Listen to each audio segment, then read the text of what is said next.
ರಾಜ್ಯಸಭೆಯಲ್ಲಿಂದು ಕಲಾಪ ಆರಂಭಕ್ಕೆ ಮುನ್ನ ಇತ್ತೀಚೆಗೆ ನಿಧನರಾದ ಸದನದ ಮಾಜಿ ಸದಸ್ಯ ಪ್ರವೀಣ್ ನಾಯಕ್ ಅವರಿಗೆ ಉಪಸಭಾಪತಿ ಹರಿವಂಶ್ ಶ್ರದ್ಧಾಂಜಲಿ ಸಲ್ಲಿಸಿದರು. ಸಂಸದೀಯ ಪ್ರಜಾಪ್ರಭುತ್ವ ಬಲಪಡಿಸುವಲ್ಲಿ ಪ್ರವೀಣ್ ನಾಯಕ್ ಅವರ ಕೊಡುಗೆ ಸ್ಮರಣೀಯ ಎಂದರು. ಬಳಿಕ ಮೃತರ ಗೌರವಾರ್ಥ ಸದನದ ಸದಸ್ಯರು ಎದ್ದು ನಿಂತು ಮೌನಾಚರಣೆ ನೆರವೇರಿಸಿದರು. On the 24th of July 2025, Sri Naik was known for his soft-spoken nature, discipline and integrity. In the passing away of Sri Praveen Naik, the country has lost a dedicated public servant, an able parliamentarian and a respected leader. We deeply mourn the passing away of Sri Praveen Naik.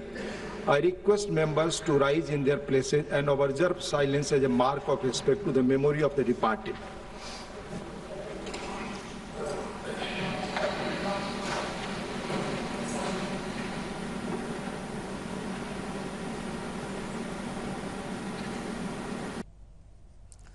ನಂತರ ಉಪಸಭಾಪತಿ ಹರಿವಂಶ್ ತಮಗೆ ವಿರೋಧ ಪಕ್ಷದ ನಾಯಕ ಮಲ್ಲಿಕಾರ್ಜುನ್ ಖರ್ಗೆ ಅವರು ಬರೆದಿರುವ ಪತ್ರ ಉಲ್ಲೇಖಿಸಿ, ಕಾಂಗ್ರೆಸ್ ಸೇರಿದಂತೆ ವಿರೋಧ ಪಕ್ಷಗಳ ಸದಸ್ಯರು ಹಲವು ಬಾರಿ 235 ಮತ್ತು 238ನೇ ನಿಯಮಗಳನ್ನು ಉಲ್ಲಂಘಿಸಿದ್ದು ಕಲಾಪಕ್ಕೆ ನಿರಂತರವಾಗಿ ಅಡ್ಡಿಪಡಿಸುವುದು ಘನತೆಯಲ್ಲ ಎಂದರು.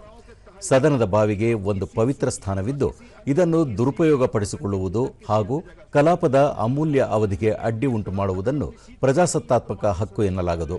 ಪ್ರತಿಪಕ್ಷಗಳ ಸದಸ್ಯರು ಈ ಕುರಿತು ಆತ್ಮವಿಮರ್ಶೆ ಮಾಡಿಕೊಳ್ಳಬೇಕು ಎಂದರು. से यह अपील करूंगा कि वह विचार करें कि वेल में आना, शोर मचाना, चलने देना, अन्य सदस्यों को जो सदन में कार्यवाही में भाग ले रहे हैं उन्हें न बोलने देना कैसे किसी सदस्य का डेमोक्रेटिक राइट टू प्रोटेस्ट माना जा सकता है.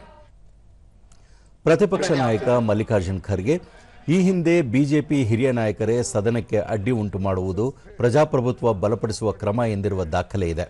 ತಾವು ನಿಯಮಾನುಸಾರವಾಗಿಯೇ ಪೀಠಾಧ್ಯಕ್ಷರಿಗೆ ಪತ್ರ ಬರೆದಿದ್ದು ಇದಕ್ಕೆ ಆಕ್ಷೇಪ ಬೇಡ ಎಂದರು. डेमोक्रेटिक वे में ही हम प्रोटेस्ट कर रहे हैं और ये करते रहेंगे, ये हमारा राइट है. ये उन्होंने कहा तो अगर मैं लेटर लिखा आपको इतना क्यों ऑब्जेक्शन. ಸಂಸದೀಯ ವ್ಯವಹಾರಗಳ ಸಚಿವ ಕಿರಣ್ ರಿಜಿಜು ಸದನದೊಳಗೆ ನಿಯಮಾನುಸಾರ ಮಾರ್ಷಲ್ಗಳು ಪ್ರವೇಶಿಸಿದ್ದರೂ ಪ್ರತಿಪಕ್ಷಗಳ ಸದಸ್ಯರು ಮಾಧ್ಯಮಗಳಿಗೆ ತಪ್ಪು ಮಾಹಿತಿ ನೀಡಿದ್ದಾರೆ. ಸೇನೆ ಅಥವಾ ಪೊಲೀಸರು ಸದನಕ್ಕೆ ಪ್ರವೇಶಿಸಿಲ್ಲ. ಸದನದ ವಿಚಾರಗಳನ್ನು ಹೀಗೆ ತಿರುಚಿ ಮಾಧ್ಯಮಗಳಿಗೆ ಬಿತ್ತರಿಸುವುದು ಸಂಸದೀಯ ನಡವಳಿಕೆಯಲ್ಲ ಎಂದರು.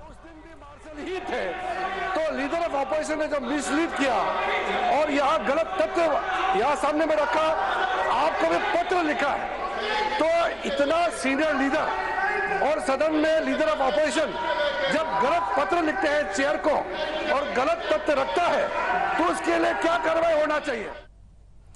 ಸದನದ ನಾಯಕ ಜೆಪಿ ನಡ್ಡಾ ಪ್ರತಿಪಕ್ಷಗಳ ಸದಸ್ಯರು ಸತ್ಯವನ್ನು ಆಲಿಸಲು ಧೈರ್ಯ ತೋರಬೇಕು, ಬದಲಿಗೆ ಸದನದ ಅಮೂಲ್ಯ ಸಮಯ ವ್ಯರ್ಥಗೊಳಿಸುವುದಕ್ಕೆ ಕಲಾಪಕ್ಕೆ ನಿರಂತರವಾಗಿ ಅಡ್ಡಿಪಡಿಸುವುದು ಪ್ರಜಾಪ್ರಭುತ್ವ ವಿರೋಧಿ ಕ್ರಮ ಎಂದರು.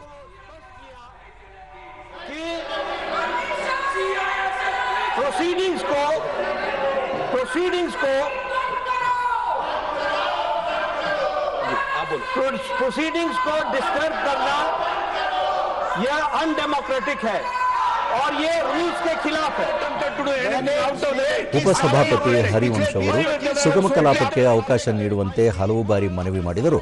ಗದ್ದಲ ಘೋಷಣೆ ಮುಂದುವರೆದಾಗ ಕಲಾಪವನ್ನು ಮಧ್ಯಾಹ್ನ 2 ಗಂಟೆಗೆ ಮುಂದೂಡಿದರು.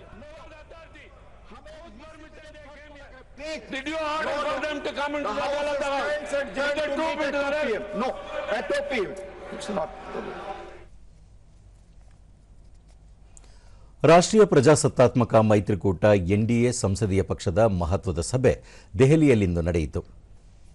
ಪ್ರಧಾನಿ ನರೇಂದ್ರ ಮೋದಿ, ಸಚಿವರಾದ ಅಮಿತ್ ಶಾ, ರಾಜನಾಥ್ ಸಿಂಗ್, ಡಾ ಎಸ್ ಜೈಶಂಕರ್, ಬಿಜೆಪಿ ರಾಷ್ಟ್ರೀಯ ಅಧ್ಯಕ್ಷ ಹಾಗೂ ಸಚಿವ ಜೆಪಿ ನಡ್ಡಾ ಸೇರಿದಂತೆ ಹಲವು ನಾಯಕರು ಭಾಗವಹಿಸಿದ್ದರು.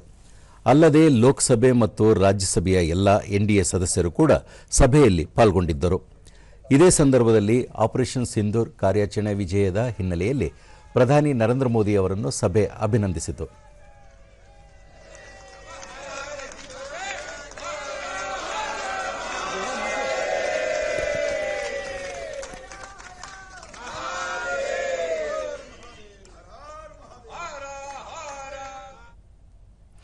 ಸಭೆಯ ಬಳಿಕ ಸುದ್ದಿಗಾರರೊಂದಿಗೆ ಶಿವಸೇನಾ ಸಂಸದ ನರೇಶ್ ಮಾಸ್ಕೆ, ಪ್ರಧಾನಿ ನರೇಂದ್ರ ಮೋದಿ ನೇತೃತ್ವದಲ್ಲಿ ನಡೆದ ಎನ್ಡಿಎ ಸಭೆಯಲ್ಲಿ ಆಪರೇಷನ್ ಸಿಂಧೂರ್ ಕಾರ್ಯಾಚರಣೆಯ ಯಶಸ್ವಿಯಾಗಿ ಅಭಿನಂದಿಸಲಾಯಿತು. ಪ್ರತಿ ಸಂಸತ್ ಕ್ಷೇತ್ರದಲ್ಲಿ ಸರ್ಕಾರದ ಜನಪರ ಕಾರ್ಯಕ್ರಮಗಳು ಫಲಪ್ರದವಾಗಿ ನಡೆದಿರುವ ಬಗ್ಗೆ ಪ್ರಧಾನಿ ವಿವರ ಪಡೆದರು ಎಂದರು. अपने भाषण में वो पाकिस्तान की भूमिका अपोजिशन वाले सबके सामने ले रहे थे, वो पूरे देश को मालूम पड़ी ना, ये चर्चा हो इसीलिए मालूम पड़ी कि अपोजिशन की भूमिका क्या है, इसलिए उनका भी आभार व्यक्त किया।